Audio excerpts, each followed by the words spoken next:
siya. Tapos i-mix siya.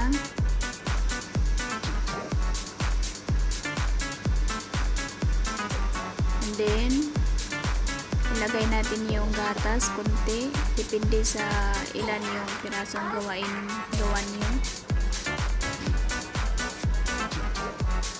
Tapos isang kutsarang sugar na maliit, depende din kung marami yung gawain mo.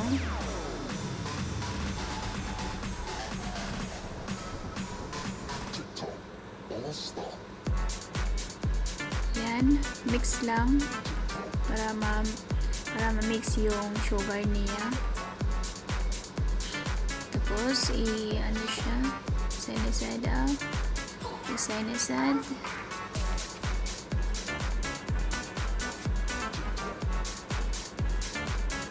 And then magkuha ng bread, or sa atin pa is loaf bread. Dito is bread to or French toast yung pangalan nila. Ayan, i-spread nyo yung Nutella sa isang ano lang, sa isang bread, i-spread nyo. Ayan.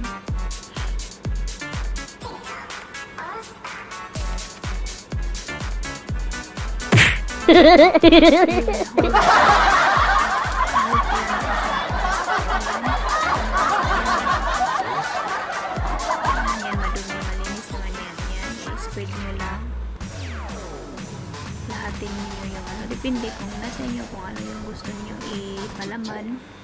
Either cheese or either what you want it. Anong gusto nyo kung lagay nyo na palaman.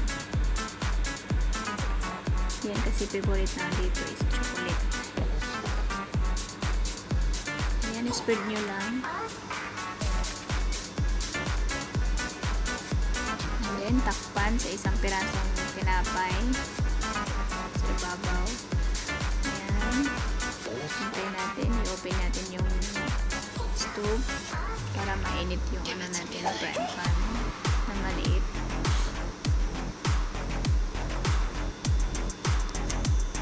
Tapos maglagay ng butter, 1/4 sa butter. Ayan, tinapos ko na yun kasi last na yan.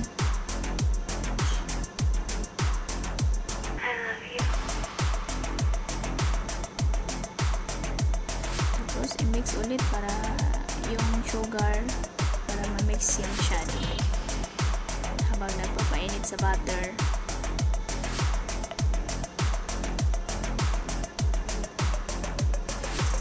Tapos i-cut yung nasa gilid or edge, tawag daw sa English daw niyan, iwan.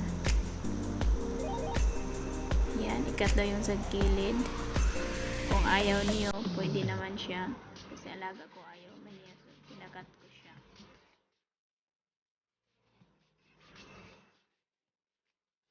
Ayan. So, tingnan natin yung frying pan kung mainit na ba siya.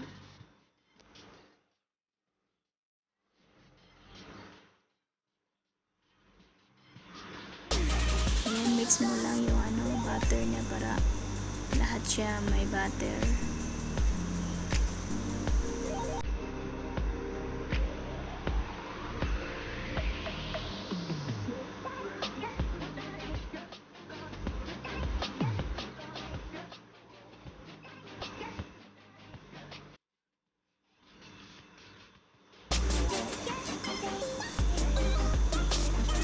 Mainit na siya, so ilagay na natin yung bread sa may mix na itlog. Ayan.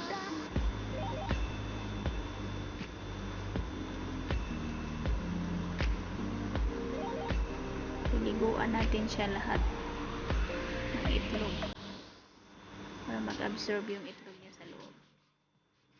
Tapos ilagay sa frying pan.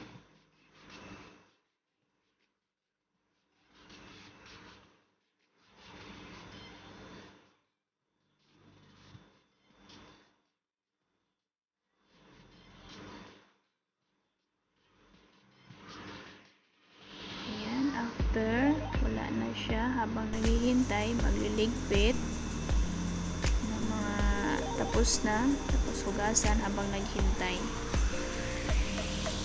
Ayan, sayang naman siya, pero isa lang lutuin ko, kaya itatapon na lang.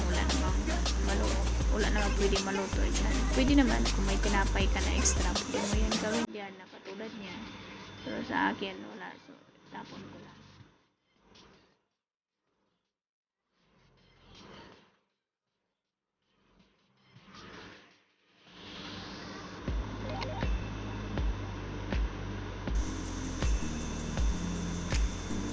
Ayan, tingnan natin kung okay na ba siya, kung nag-brown na ba siya.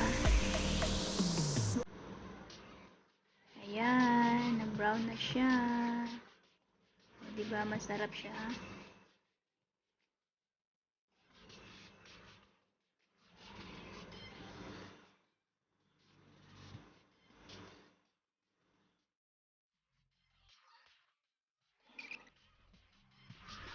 Comment lang kayo dito sa baba, at saka comment lang kayo ng shoutout para sa sunod kong vlog, para i-shoutout ko kayo. Ayan, check natin yung isang side. Nag-brown na din siya. Light na siya. Nagbigan ko pa ng kita.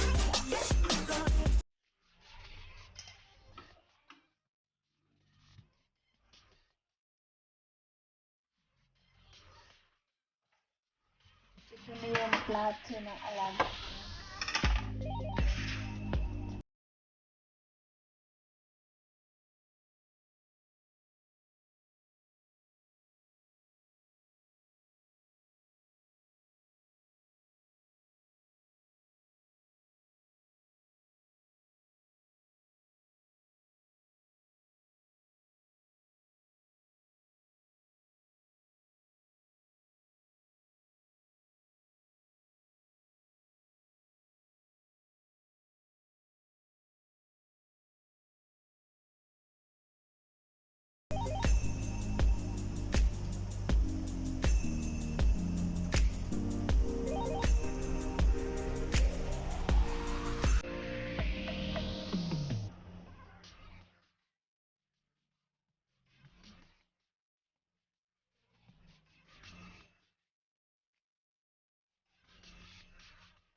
Okay guys, that's all guys. Yan na siya ang result ng ating French toast dito sa Middle East. Yan ang ganyan ang paggawa dito sa amin. Okay, that's all. I hope na may nakukuha kayo dito, or I hope magawa din niyo sa bahay niyo. Easy lang siya, easy lang. Ano lang siya ng breakfast at snack. Sa ating snack lang to. Okay, that's all. And God bless, and thank you for supporting me from the start and the end, and counting pa guys. Thank you so much. Ayan, luto na siya. Hindi na siya yung pagka-brown niya. Ayan, ganda siya tingnan. Sakto siya ang pagka-brown.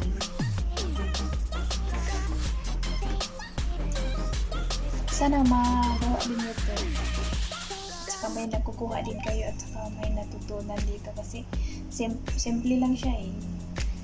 Pangmadalian lang siya pag ayan, okay na siya. Ayan, dito. Saka ikat natin na 5-4 triangle.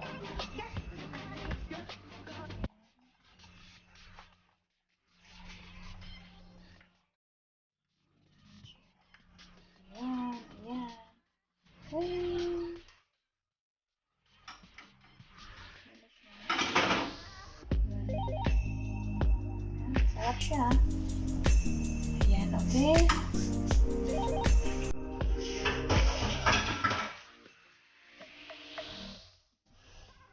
That's Island. Bye-bye!